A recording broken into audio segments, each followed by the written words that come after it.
Bienvenidos a esta tertulia Radio Solidaria en Solidaria Televisión.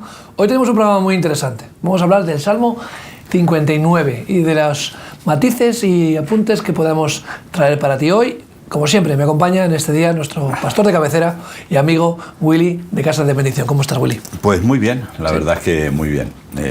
Aquí disfrutando ahora del buen tiempo, fresquito. Se ha acabado ese verano anticipado y ya pues, hace un poco demasiado calor, pero bueno, soportable. Soportable para casi mayo. Ya sabes que hasta el 40 de mayo, ¿no? No te quites el sayo, eso dicen. Pero yo creo que el sayo no lo vamos a quitar el 40 de marzo a este ritmo. Sí.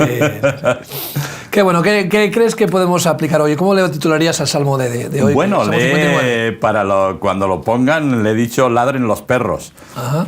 La verdad es que es algo que está muy de actualidad. El salmista aquí en el Salmo 59 lo que viene es a traerle su queja delante de Dios. ¿Su queja por qué? Porque están yendo a por él, están intentando atacarle, están intentando acabar con él, y él directamente en el versículo 3 dice, es que no tengo culpa de nada, o sea, no he hecho nada para que vengan a por mí, ¿no? Y yo creo que es algo que estamos viviendo hoy demasiado a menudo, ¿no? Donde el fuerte y el poderoso, sobre todo cuando se juntan, pues machacan y quieren pues un poco acabar con el más débil, porque es lo más fácil, ¿no? Y eso es un poco lo que el salmista hace. Entonces luego hace ahí toda una recopilación. Lo del ladren los perros es porque lo repite 2 veces. Y es curioso, ¿no? Claro, hoy en día seguramente a la gente que nos ve, que nos escuche, que sea de ciudad, todo esto le suena a chino básico, o sea, que ladren los perros. No tiene, porque hoy cuidamos a los perros muchísimo, duermen en su camita, etcétera, etcétera, etcétera, pero estamos hablando en los tiempos en que el Salmo se escribe, en los tiempos de David y todo eso, donde los perros no los cuidaba nadie. O sea, los perros estaban deambulando y comían lo que podían, y normalmente siempre se les echaba de la ciudad. ¿Por qué? Para que dejaran dormir a la gente. No por ninguna razón, era una razón práctica. Por lo tanto, ¿qué hacían? Pues durante toda la noche, como las puertas de la ciudad se cerraban, los perros quedaban fuera. Si alguno se escondía, pues se quedaba dentro, pero ya tenía cuidado de no ladrar ni que se le notara, porque lo que le iba a pasar no era nada agradable.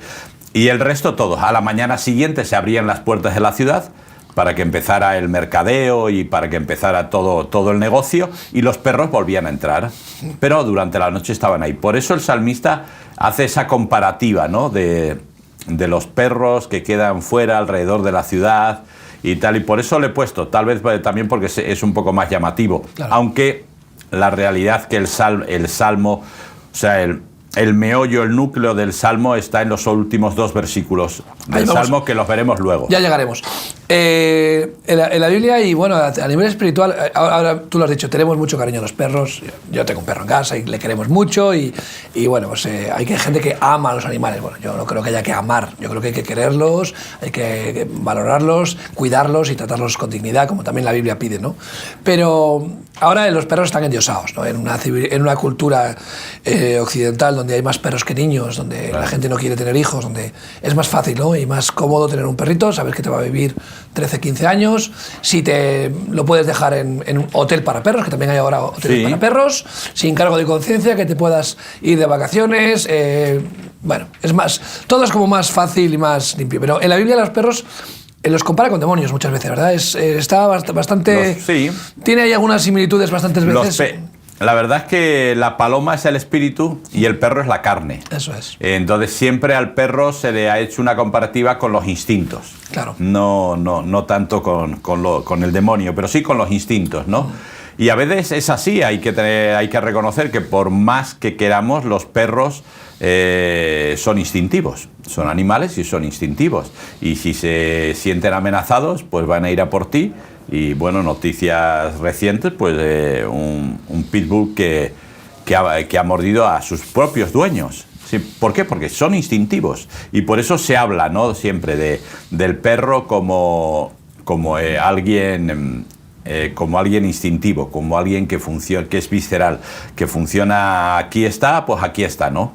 Y luego la Biblia también nos habla de los perros como aquellos obreros malos. Aquellos que buscan lo suyo, que no se preocupan de los demás, ¿entiende? Entonces, ¿por qué? Tenemos que entender la cultura de aquel tiempo, ¿entiende? Entonces los perros no tenían dueño normalmente, excepto los ricos y poderosos que tenían dueños pues para cuidar su ganado, para cazar, etcétera, etcétera, pero si no, los perros eran perros callejeros en general. Y los perros callejeros pues se defendían. Sí. ¿Por qué? Porque sabían que había un maltrato hacia ellos, si estorbaba le daban un palo, le daban una pedrada y tenían que salir, y eran muy instintivos, por lo tanto eran un poco impredecibles. Si les molestabas mucho, si se veían acorralados, iban a ir a por ti. Por eso un poco esa comparativa. Hoy en día seguramente pues no tendríamos esa percepción, ¿no? Aunque los perros siguen siendo animales y siguen siendo instintivos, pese a quien diga lo contrario. Cuando están bien adiestrados y bien educados, cosa que no hace la mayoría de la gente porque cuesta dinero, pero excepto eso, es que están bien adiestrados, pues... No, dinero y disciplina. Claro. Y requiere una disciplina y un esfuerzo, un trabajo de educar a un animal, que tienes que educarle para que sea obediente, respetuoso, que tenga unos límites, que sepa dónde están las fronteras. Y un perro bien educado, ya no digo adiestrado, educado, es como la noche y el día, ¿no? Hoy en día que ves animales que no, lo que te he dicho, que solo se llevan por los instintos. Pero es que los seres humanos, como tú has comparado, nos dejamos llevar a veces por los instintos, y los instintos están ahí. Pablo habla, ¿no?, de nuestra parte, digamos, natural, humana, pero es que no puedes sujetar nuestra vida, no podemos estar sujetos, ¿no?, a los instintos naturales, sino que nosotros debemos sujetar, ¿no?, a los instintos naturales, ¿no? Claro, lo que va a quedar a la gente, pues eso, por ejemplo, lo transforma en sinceridad. Es que yo soy muy sincero. Es decir, entonces digo lo que pienso, aunque machaque a cualquiera. Para mí eso no es sinceridad. Porque la sinceridad empieza por uno mismo. Y la sinceridad antiguamente era cuando había un utensilio en tu casa que no tenía cera. Eso es sincera. Es decir, ¿qué es lo que hacía? Sobre todo todos los utensilios que eran tanto de cerámica como de cobre o de latón, cuando del uso se agujereaban, pues se le llevaba al artesano de turno, y él con cera lo que hacía era tapar esos huecos. O sea, no lo arreglaba, no lo hacía nuevo, pero lo arreglaba. Y de ahí viene la palabra sincera, es decir, ¿y por dónde empieza? Por mí. Es decir, yo primero tengo que ser sincero conmigo mismo para intentar ser sincero con los demás. Pero normalmente nos gusta ser sinceros con los demás, pero no sincero conmigo mismo. Y no me gusta decirme cosas feas a mí. No, y que además la sinceridad no tiene que estar reñida con la educación y con el tacto y el cariño, ¿no? Y además leí hace poco, ¿no?, Jesús mismo dice: cuando tengas algo contra tu hermano, ve aparte y díselo en privado. Primero, oye, mira. En privado significa de una manera, pues, que no ofenda, que además no le pongas en evidencia delante de los demás. Claro. Oye, ¿que lo acepta? Pues entonces reúne a dos hermanos, a uno o dos, y entonces sí, confróntale. Claro. ¿Que todavía no acepta? Pues oye, llévalo delante de la congregación. Entonces ya en público, ¿no? Pero que a ver, normalmente nos gusta, ¿no?, humillar, ¿no? A veces veo programas de estos. Las redes sociales son especialistas. Claro, vengo a humillarte, ¿no? Y me llevo el zasca, ¿no? ¿Qué le ha dado un zasca? Se ha escuchado desde Beirut, ¿no?, cuando hablan así porque alguien deja en evidencia a otro en público, ¿no? Y humilla en público cuando se ha equivocado, mete la pata, o cuando es un cenutrio, y lo pone en evidencia delante de todo el mundo, ¿no? Nos gusta dar zascas a la gente, ¿no? Y humillar, nos gusta ganar. Pero, a costa de otros. Claro, por supuesto. Pero no solamente hablamos de esto, sino hablamos también de instintos carnales, de todo tipo de instintos. Por ejemplo, el instinto de supervivencia, ¿no?, que podía estar justificado en una situación extrema, pero es que el instinto de supervivencia nos lleva ahora a pisar al ajeno, pasar por encima de cualquiera, a humillar a otros para ensalzarme a mí mismo. Eso está muy en boga en el trabajo, donde compañeros de trabajo solo se dedican a humillar a los demás para poder promoverse y agruparse, ¿no? Un trepa de toda la vida. Un trepa de toda la vida. Son instintos de supervivencia, ¿no? Llevados al extremo. Y la palabra, y por lo menos el Evangelio, el mensaje de Jesús es contrario al instinto de supervivencia. Oye, el que tenga 2, dale 1. Si te pide andar 1 milla, anda 2. Pon la otra mejilla. ¿Quieres ser el mayor? Pues ya sabes. Eso es el pequeño. Ama a tus enemigos, pero vamos a ver qué me estás pidiendo, ¿no? Claro. O sea, es contra natura, realmente, contra la naturaleza carnal y egoísta, ¿no? Sí, y es el gran problema que tenemos. Por eso a veces cuando la gente queja, podríamos leer Mateo 7:12, que dice: todas las cosas que queréis que hagan con vosotros, así haced vosotros con ellos. Porque esta es la ley y los profetas. Es decir, esto es lo que Dios trajo. Pero no lo hacemos así. Es decir, no pensamos. Antes de hacer algo, yo no pienso cómo le va a caer al otro, cómo se va a sentir el otro, si lo voy a humillar, etcétera, etcétera, etcétera. Y a veces decimos y nos rasgamos las vestiduras con esos chicos matones o abusones en los colegios, en los institutos, que hacen bullying a los demás, pero es que nosotros como adultos lo hacemos igual. ¿Me entiendes? Siempre buscamos al más débil. Y ya digo, ahora las redes sociales son un púlpito fantástico para poder machacar a los demás que tal vez sepan menos que nosotros, que, como tú has dicho antes, hayan cometido algún error, hayan cometido algún fallo, no sepan bien expresarse, o sea, cualquier cosa. O sea, no buscamos ensalzar las cosas buenas que tienen las personas, sino vamos a descubrir las malas que tienen. ¿Por qué? Porque de esa forma lo que siento es que yo no soy tan malo. Así es. Porque el otro he descubierto frente a todo el mundo que ese es más malo que yo. Curiosamente. Y cuando digo de malo, puedo decir malo en cuanto a conocimientos, malos en cuanto a carácter, o sea, es decir, intento lo que pasó en Génesis capítulo 3. Adán, ¿dónde andas? No, la mujer que me diste. Todos, siempre nos encanta justificarnos, o sea, y ahora sobre todo lo estamos viendo en la política en los últimos meses. Es decir, a ver quién hace el despropósito mayor. ¿Quién es el que insulta al otro y se queda por encima? Entonces, hasta ahora pues es como un empate técnico, ¿no? Porque uno dice una burrada y el otro dice una mayor. Entonces, al final, ¿quién pierde? El ciudadano. Pero lo curioso es que esa visceralidad, esos instintos de supervivencia animales, de atacar al adversario, aplicados a lo bueno. Bueno, sí, pero me iba a decir que triunfan más que Hombre, claro, la moderación. Claro. Cuando tú ves a alguien moderado en redes sociales que te puede corregir o te puede decir: oye, que te has equivocado, creo que el dato que te falta es este, o mira que igual has exagerado aquí, pues mira las estadísticas. Hay siempre gente que puede, ¿no? Luego hay talibanes de que les encanta corregir, pero hay gente que lo hace de verdad con buenas intenciones. Ese no tiene éxito. Claro. El que tiene éxito es el que insulta, el que falta el respeto, el que te humilla, porque todo mi público objetivo, además este gobierno, como a todos, con que tengan el 51% a su favor, el otro 49% les importa. Claro. No les importa. Si les llamas de cualquier tipo de insulto, de menosprecio, por eso con todo esto de la división entre el hombre y la mujer, aunque tengamos a la mitad de nuestro lado, claro, vamos a trabajar solamente a favor de nuestra mitad. Claro. No hay una sensación de decir: oye, tengo una responsabilidad para con todas y tengo que ser justo con todos. No. Con que mantenga cautivo a mi público objetivo, los demás no me importan. Porque con ese público objetivo que tengo ya tengo suficiente como para llevar a cabo toda clase de tropelías y toda clase de inmundicias, ¿no? Entonces, creo que es un poco vergonzoso, ¿no? Regirnos por... yo voy solamente a mi público, ¿no? O sea, yo ladro porque solo me entienden los perros. Sí. Y los demás no me importa, porque yo ladro para mis perros, ¿no? Y mis perros están contentos con que yo sea el que más ladre, el que más muerda y el que más... y es un orgullo encima. Sí. Es un orgullo. Yo tengo el ladro para mis perros, ¿sí? Pero escúchame, eso no beneficia a todo el mundo, no solo te beneficia a ti, ¿no? Y vivimos en una sociedad en la que el fin se justifica por los medios, o sea, el fin justifica los medios. Y yo creo que ya no hay escrúpulos de ningún tipo para conseguir tus objetivos. Sí, no, funciona así y eso se traslada lógicamente a la sociedad de Del pie, de a pie. En normal, es decir, en la nuestra, es decir, todo el mundo entonces trata de hacer absolutamente lo mismo.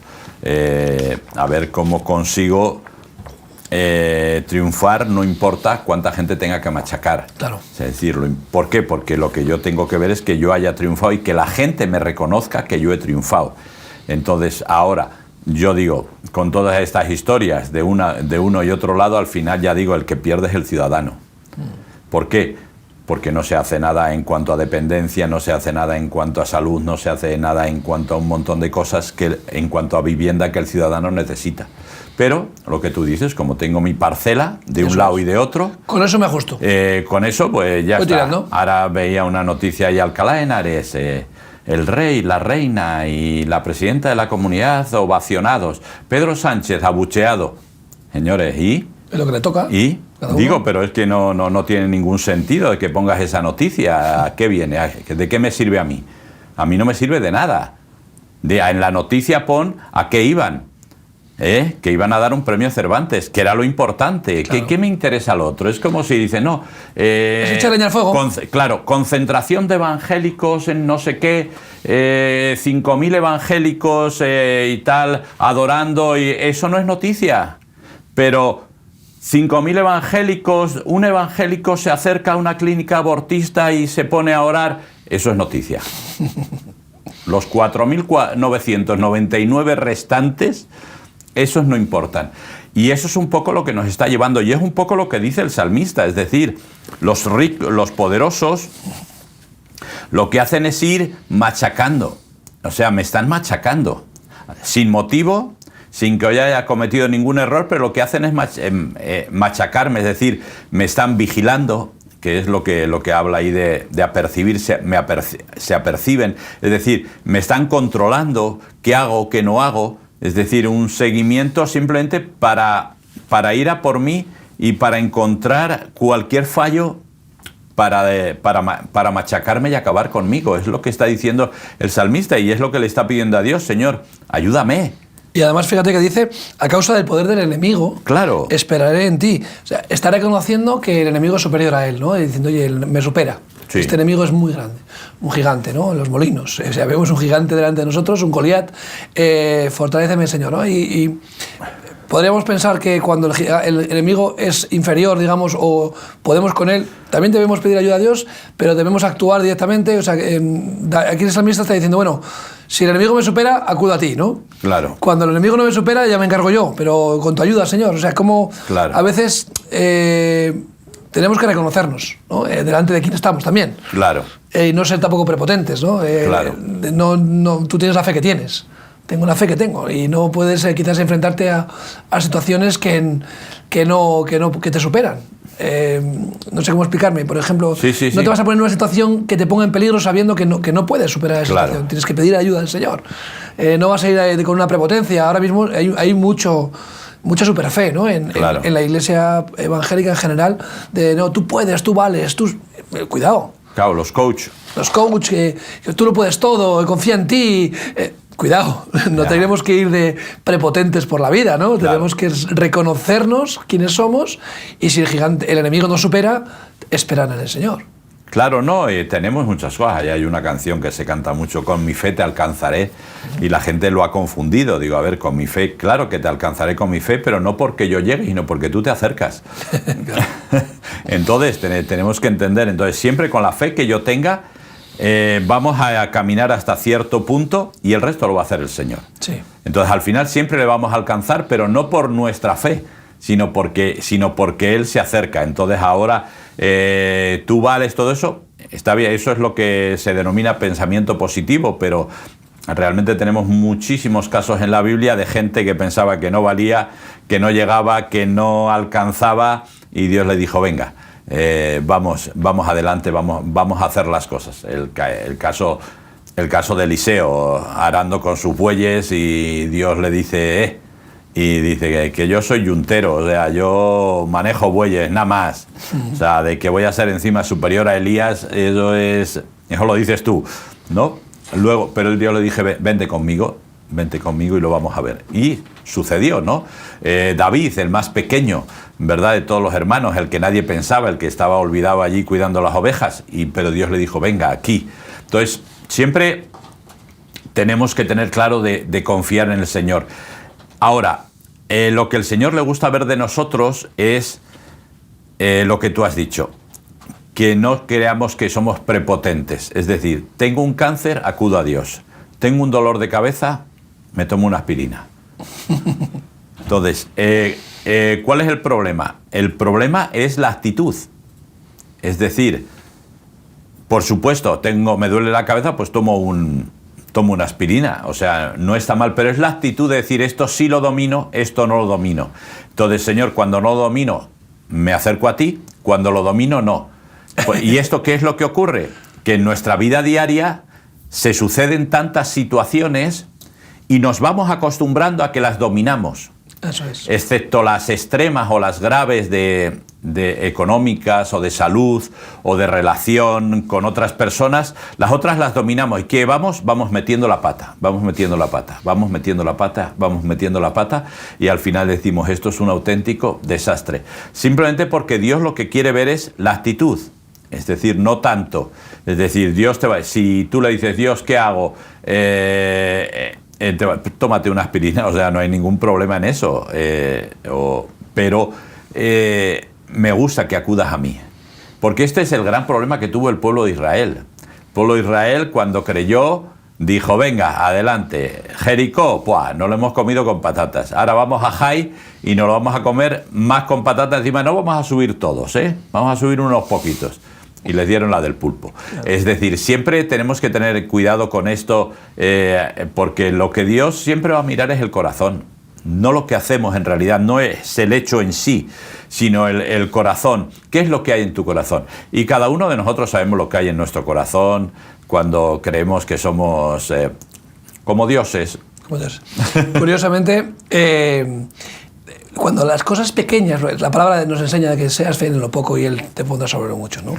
No es que seamos fieles en lo poco para que nos pongan, sino que es una consecuencia. Sí. Pero cuando eres fiel en lo poco y Dios, ves en la mano de Dios en las cosas pequeñas, a mí me encanta ver que Dios está en el detalle. Está muy bien ver a Dios en la creación del universo, pero a mí me gusta quizás más ver el Dios del átomo, ¿no? De la introspección, claro, de lo pequeño, de lo insignificante, claro, ¿no? De que para Dios no hay grande o pequeño, que no hay más o menos, es una cuestión de corazón, ¿no? Y cuando tú confías en el Señor en las cosas pequeñas, no tengo este anhelo, me encantaría, y ves que el Señor te responde y te dice, wow, Señor, estás hasta en lo más, claro, insignificante para mí, pero tú estás ahí, ¿no? Claro. Y eso fortalece tu fe. Y eso te ayuda a crecer en fe, claro, e ir hacia cosas mayores, ¿no? Y eso a mí me encanta. Luego, lo que decías, ¿no? de la fórmula, yo estoy... dicen que la definición de la locura no sé de quién es la frase, pero se usa mucho en internet, ¿no?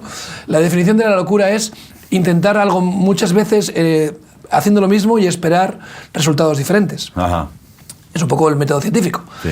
Yo creo que con Dios es al revés.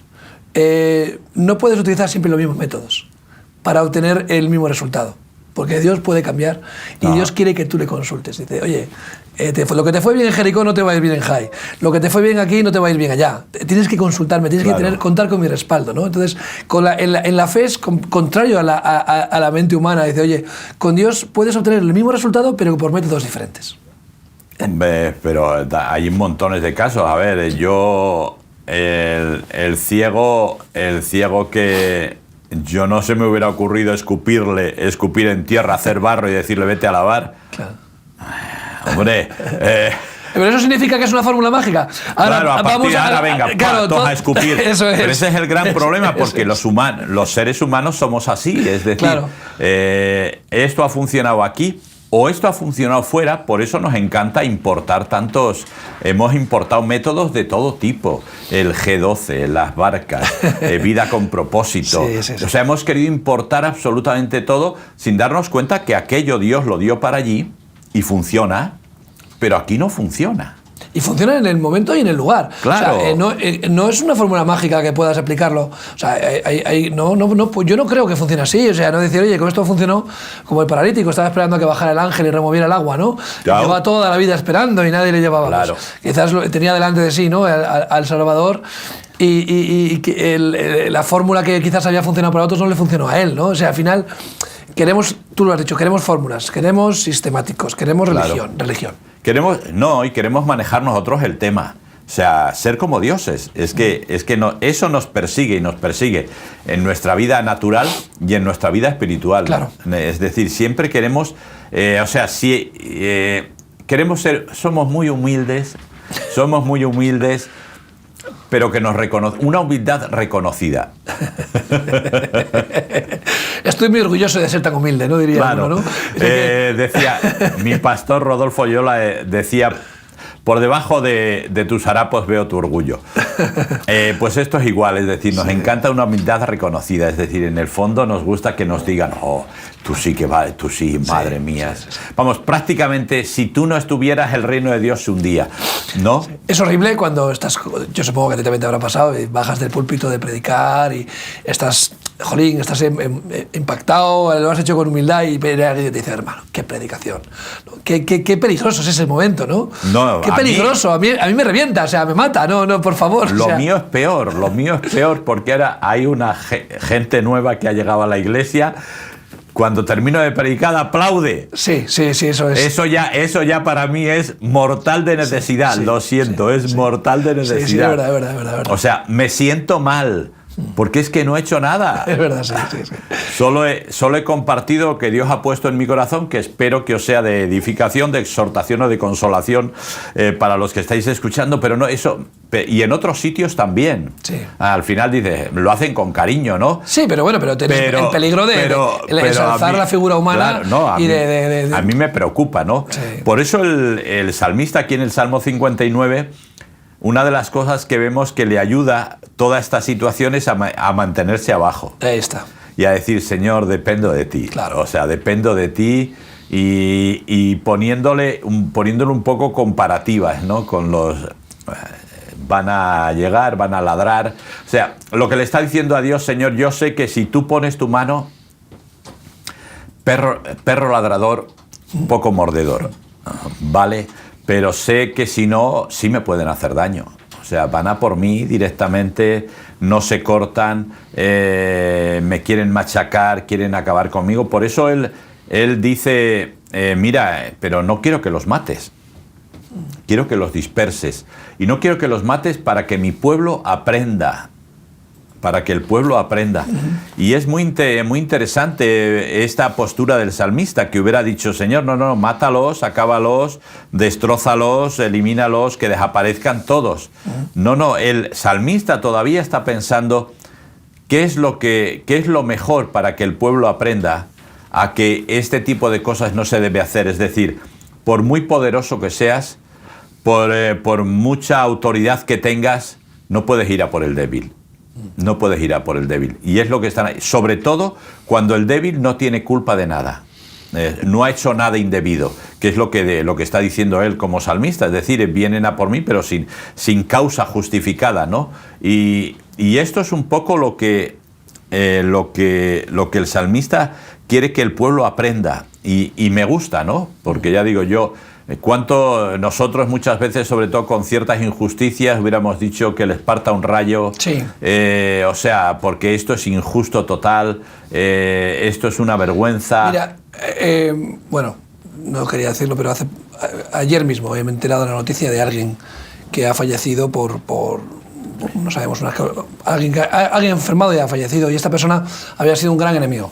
Una persona que nos hizo mucho daño, ¿no? Y atacó ferozmente nuestra vida y nuestra familia, nuestro ministerio. Y ayer me enteré de esta noticia y me quedé perplejo, me entró un escalofrío. O sea, la verdad que la última sensación que recorría mi cuerpo era la alegría o satisfacción. O sea, no tuve ninguna sensación de alivio, ni de gozo, ni de alegría por ver a un enemigo, en este caso una persona que había sido activamente una persona muy opuesta y nos había hecho mucho daño. Yo no sentí ninguna alegría, ningún gozo en enterarme de su fallecimiento, ¿no?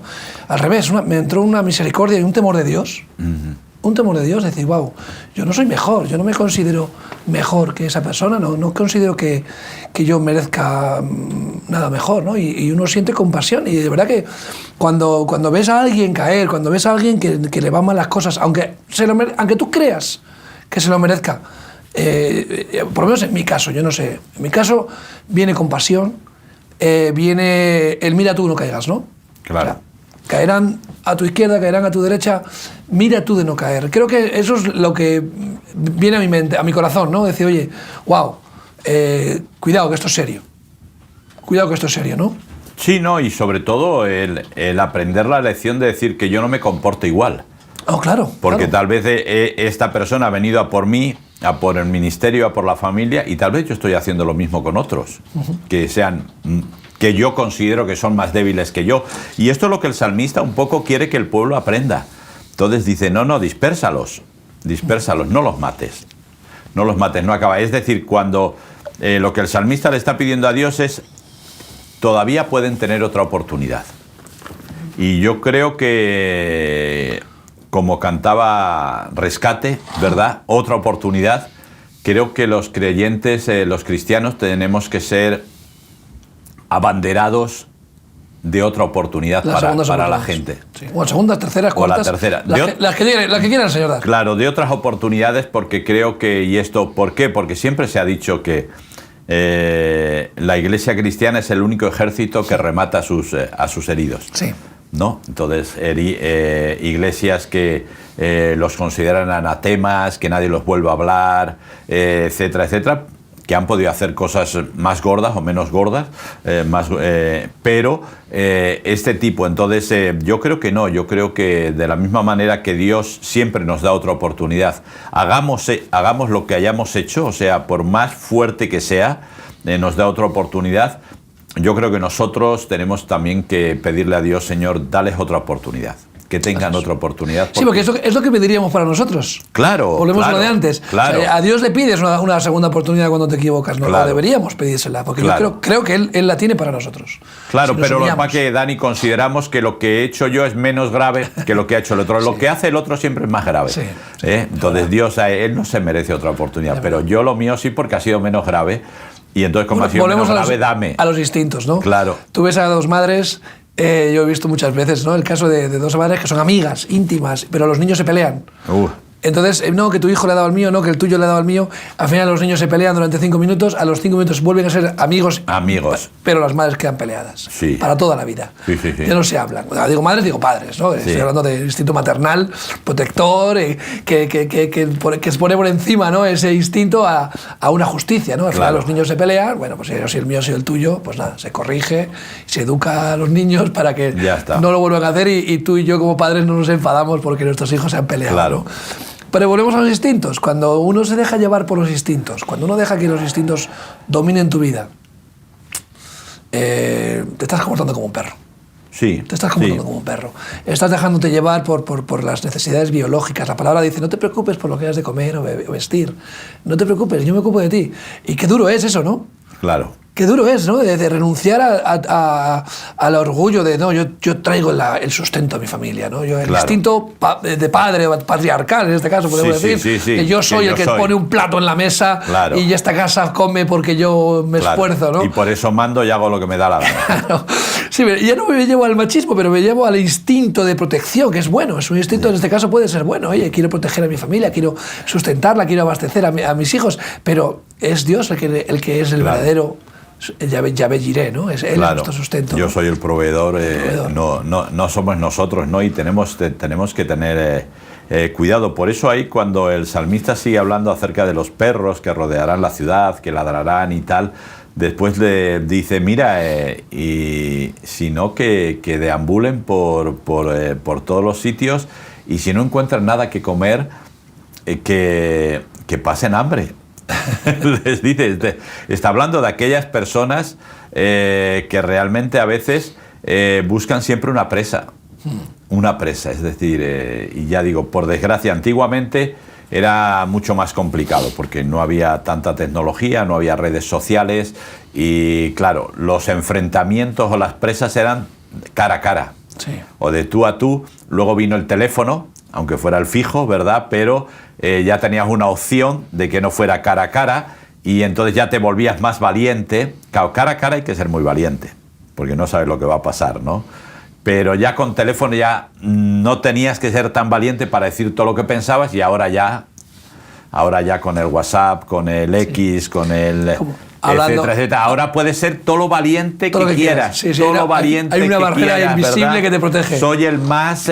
soy el único que se preocupa del planeta. O sea, el cambio climático se va a acabar porque yo lo estoy poniendo en redes sociales. Eso, es desde mi sofá, con el aire acondicionado a tope, claro, con el wifi... gastando energía, no reciclando las baterías del móvil. Y los poderosos lo hacen, ¿no? Dice, ahora te mandan a casa para teletrabajar y te despiden por reunión virtual, ¿no? Por Zoom, claro, ¿no? O sea, hace poco una gran empresa dijo todo el mundo, venga, mañana todo el mundo teletrabajar, todos a casa. Y convocó una reunión virtual a todos los trabajadores y dijo, señores, a la calle. Que estéis a gusto en casa, ¿no? Y dice, pues ahí os vais a quedar. Ahí os quedáis. Ahí os quedáis en casa.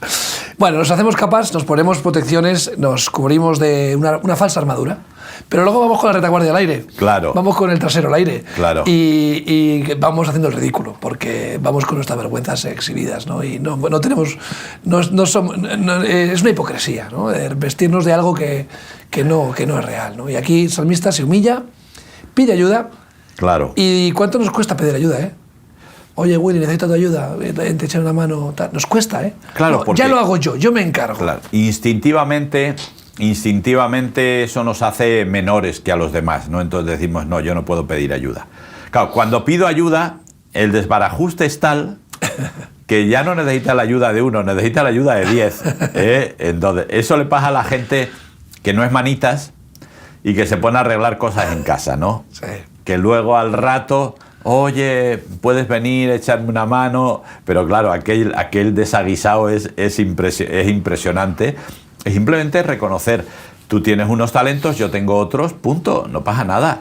Creo que ahí está el secreto de poder ayudarnos los unos a los otros, porque tenemos talentos diferentes. Entonces, y yo creo que esto es un poco a veces lo que pasa también en la iglesia, es decir, parece que todos tenemos que ser pastores, pero no, ya Efesios nos enseña que hay otros ministerios, Corintios nos enseña también que hay otros dones o carismas, es decir, para trabajar en la iglesia, es decir, el Espíritu Santo otra cosa no tendrá, pero herramientas para aburrir.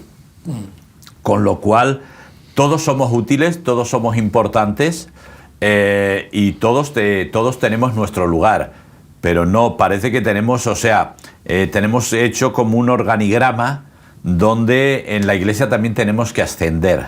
Sí. Pero es que en la iglesia no se asciende. O sea, ya estás lo más cerca, lo más ascendido posible, porque puedes entrar al trono de la gracia de forma gratuita y cuando quieras. Ya no puedes ir más arriba, ¿no? Por eso la figura más anticristo, más antidios que hay es la pirámide, ¿no? Es claro. Un símbolo que se utiliza en la masonería, es una imagen, para mí, que representa una organización, una jerarquía humana, ¿no? Claro. El poderoso está arriba y los débiles están abajo y el de arriba pisotea para subir arriba y llega arriba sobre los cadáveres que va dejando sobre el camino. A mí lo que yo veo en Cristo es que Cristo es la roca y la roca está en el fundamento. O sea, claro. Él está abajo. Claro. Él está soportando sobre sí el peso de todos los que están construyendo por encima y él nos dice que tenemos que ser como él, o sea que tenemos que estar, cuanto más cerca de Jesús estamos, claro, más en el fundamento tenemos que estar soportando más a los débiles que están por encima. Entonces yo siempre veo la figura como algo inverso, ¿no? No es una pirámide sino al revés, ¿no? Donde Cristo es la roca que él lo dice, ¿no? He venido a ser el fundamento, ¿no? La piedra desechada por los edificadores, sobre el que se va edificando lo que llamamos su iglesia, su pueblo, su casa, su familia, ¿no?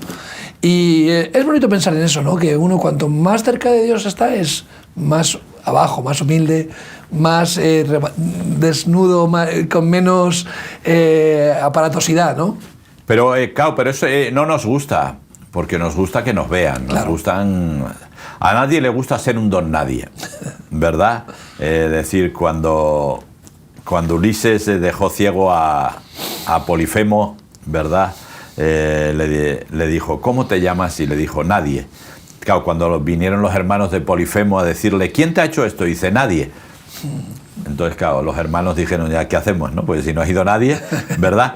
Y me recuerda mucho también a cuando visitas Jerusalén y visitas el famoso muro que denominan de las lamentaciones, ¿verdad? Lo más importante es lo que hay debajo y no se ve. Y no se ve. Todo el mundo va arriba a poner su papelito, su petición, su eso, y está bien, ¿verdad? Pero cuando bajas abajo y ves esas piedras tan inmensas que son las que sujetan toda la muralla. Sí. Toda la muralla. Y solo las ve la gente que lo sabe o que quiere bajar abajo y verlo, ¿verdad? Y ocurre lo mismo, es lo que tú decías, es decir, a nadie le gusta ser fundamento, a nadie le gusta ser cimiento, porque no se ve. Pero tenemos que reconocer, si somos un poco listos, de que sin cimiento no hay edificio. Así es. Y a veces, ¿qué ocurre? Que levantamos nuestra vida sin cimientos, con cosas que se ven. Matrimonios que dice, bueno, ¿verdad? Pues la chica, 90, 60, 90, metros 75, rubia, guapa, ¿verdad? Y, oye, con esta me caso yo, ¿verdad? Claro, con el tiempo aquello se va deteriorando un poco, ¿verdad? Y a veces el 90 pasa a 90, 90, 90. Y entonces ya no lo queremos porque no era lo que yo quería. Lo que yo quería era un monumento para que cuando yo salga, mis amigos me digan, vaya mujer que tienes. Es decir, y me divorcio. Entonces, es decir, no cumple las expectativas. Y es un poco siempre donde nos centramos. Es decir, que vivimos en un mundo de apariencia y un mundo que funciona por vista. Por lo tanto, las cosas se tienen que ver. Sí, sí. Y si no se ven, no me interesan. Es que lo que no se ve no existe. Y no me interesa. No entonces, claro, ¿cuál? Yo me puedo hacer un selfie para que todo el mundo sepa dónde he estado, pero hasta ahora no conozco ninguna aplicación que saque también la felicidad de mi vida. Entonces, ¿aparento feliz? Sí. ¿Eres feliz? No lo sé. A ver si algún día sacan una aplicación y es un filtro que saca la felicidad. El nivel al nivel, ¿no? El aura, ¿no? Y es muy interesante. Por eso me gusta mucho cómo termina el salmista este salmo, porque dice, la verdad que es muy bonito, los dos últimos versículos. Dice, pero yo cantaré de tu poder y alabaré de mañana tu misericordia, porque has sido mi amparo y refugio en el día de mi angustia. Fortaleza mía, a ti cantaré, porque eres, oh Dios, mi refugio, el Dios de mi misericordia. Claro, el salmista está reconociendo ya el camino, ¿no? Es el ebenecer, ¿no? Hasta aquí nos trajo el Señor, seguiré confiando en Dios, ¿no? O sea, es... ¿por qué tenemos... ante las mismas situaciones a veces no vemos el recorrido que hemos tenido, ¿no? Dice, oye, Dios ya me ayudó, ¿por qué no me va a volver a ayudar ahora? Claro. Si Dios me sacó de los problemas o me ayudó en las dificultades, ¿por qué no lo va a volver a hacer, ¿no? Y desesperamos muy rápidamente. Claro. El salmista, ¿qué está haciendo aquí? Porque los versículos anteriores es los que hablan de los perros, ¿verdad? Entonces, ¿cómo van a acabar los poderosos? Ladrando fuera de la ciudad, es decir, sin posición, pasando, buscando sobras o lo que haya fuera de la ciudad, pasando hambre. Así es como van a acabar los poderosos. Los que confían en Dios, ¿cómo van a acabar? Alabando, glorificando, sabiendo que Dios es su fortaleza, sabiendo que hay misericordia de parte de Dios para ellos. Y esta es la gran diferencia. Claro. ¿Que humanamente no tienes posición? Para mí no es ningún problema. Es decir, no necesito que nadie me dé 2 palmaditas en la espalda. De hecho, cuando mi jefe me decía, en Willy, la verdad es que sin ti, digo, ¿qué me quieres pedir? ¿Qué tengo que hacer?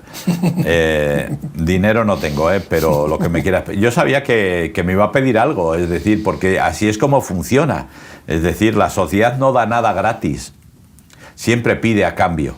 Por lo tanto, si tú te asomas a la sociedad de una manera, ella te va a pedir de esa manera. ¿Qué va a pasar? Que cuando tú te des cuenta que tú no eres así, tal vez no hay vuelta de hoja. Y por eso tenemos tantos casos de cantantes, de actrices, de famosos que han cogido el camino del medio y se han suicidado. ¿Por qué? Porque se asomaron de una manera y se dieron cuenta que eso no les llenaba. Que no tenían fortaleza, que no conocían al Dios de misericordia y al final dijeron, pues mira, calle, acabamos con nuestra vida. Y estamos hablando de gente famosa, gente con talento, gente rica, gente que le seguía un montón, un montón de personas, pero que no se sentían llenos, que no se sentían completos. Aquí el salmista dice, mira, yo prefiero no ladrar tanto y agarrarme a Dios, porque realmente es el sitio seguro, es el fundamento, es la roca. Y esto es un poco lo que hoy en día debiéramos plantearnos, seamos creyentes o no seamos creyentes. Es decir, ¿dónde está mi agarre? O sea, si ahora mismo hay un terremoto en mi vida, ¿dónde me agarro? ¿Qué es lo que tengo?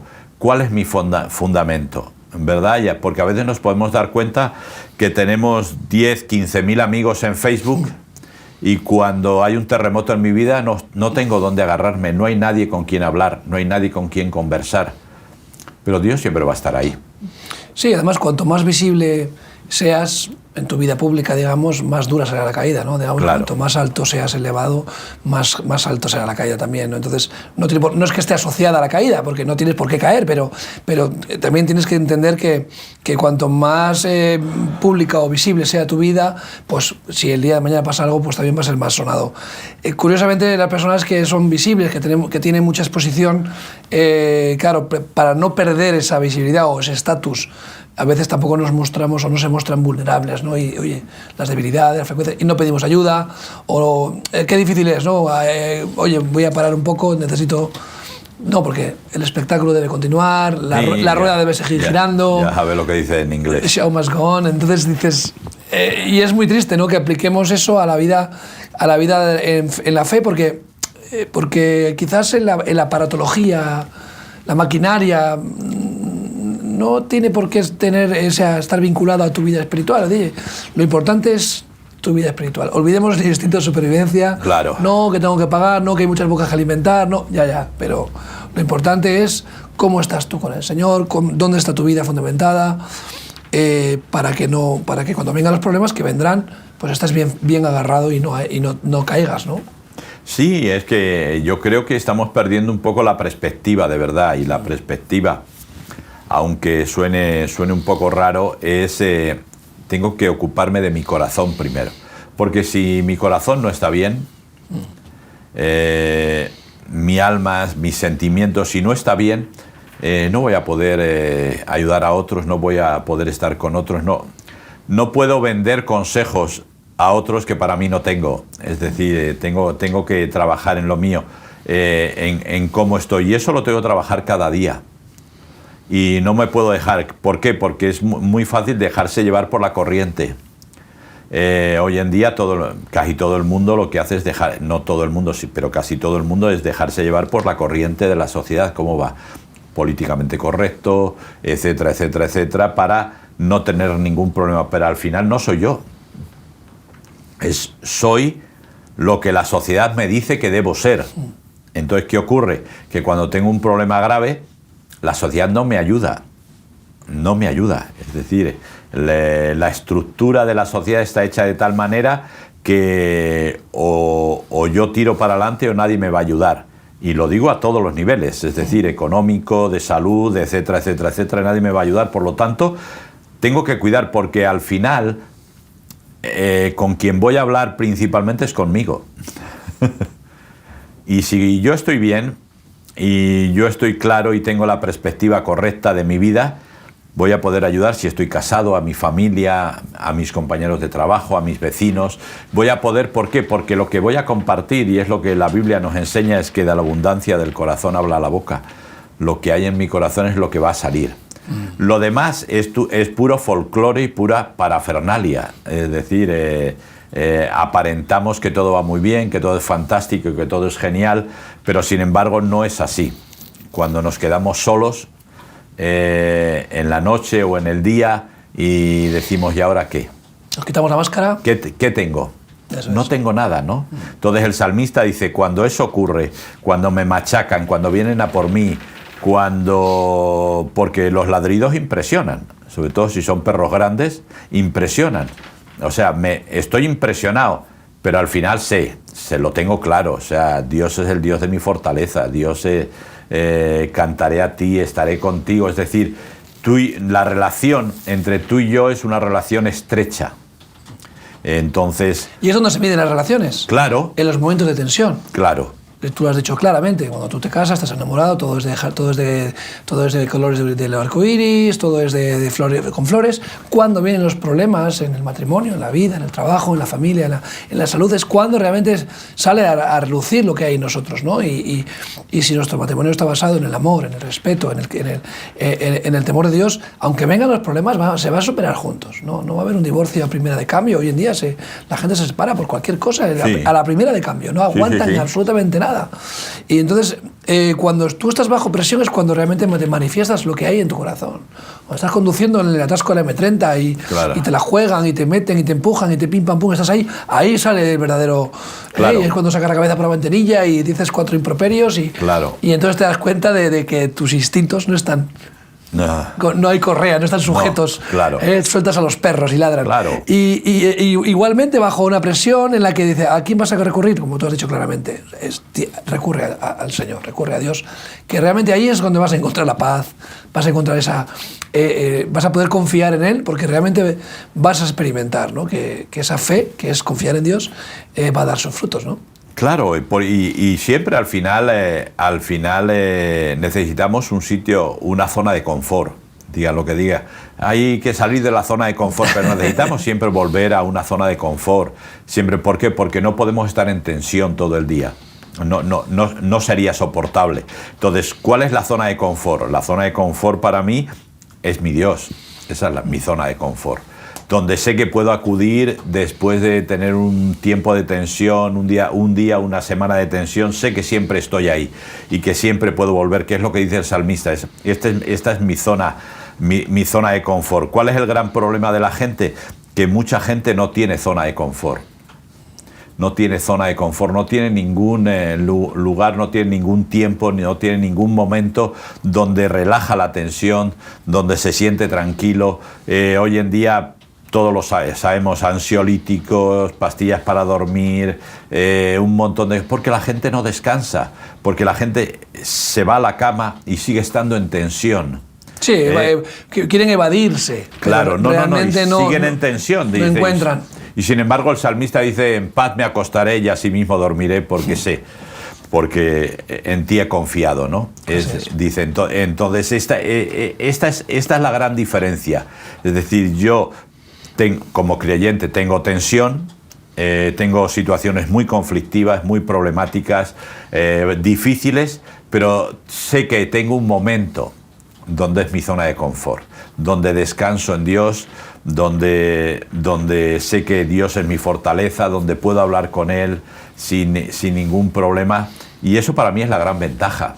Y yo creo que es una ventaja que está al alcance de todos los que quieran. Así es. Que ahora nos están viendo, que nos están escuchando, una ventaja y que yo creo que sería bueno que la gente se planteara. ¿Por qué? Porque si no, no hay manera de vivir un día y otro día en tensión, porque al final eso se rompe y ahora estamos viendo sobre todo muchísimo esto en los deportistas de élite. Problemas de salud mental. O sea, lo tienen todo, tienen fama, tienen dinero, tienen salud, pero simplemente llevan una situación de tanta tensión que ya no es soportable y tienen la sensación de en cualquier momento va a explotar. Y cuando eso explota es el principio de una depresión. Así es. Willy, gracias por el mensaje y a vosotros muchas gracias por haber estado con nosotros.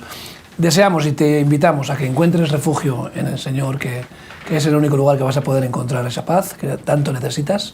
Y como decíamos, citando al salmista, en paz me acostaré y así me levantaré. Willy, muchas gracias. Nada, hasta otro día. Hasta otra.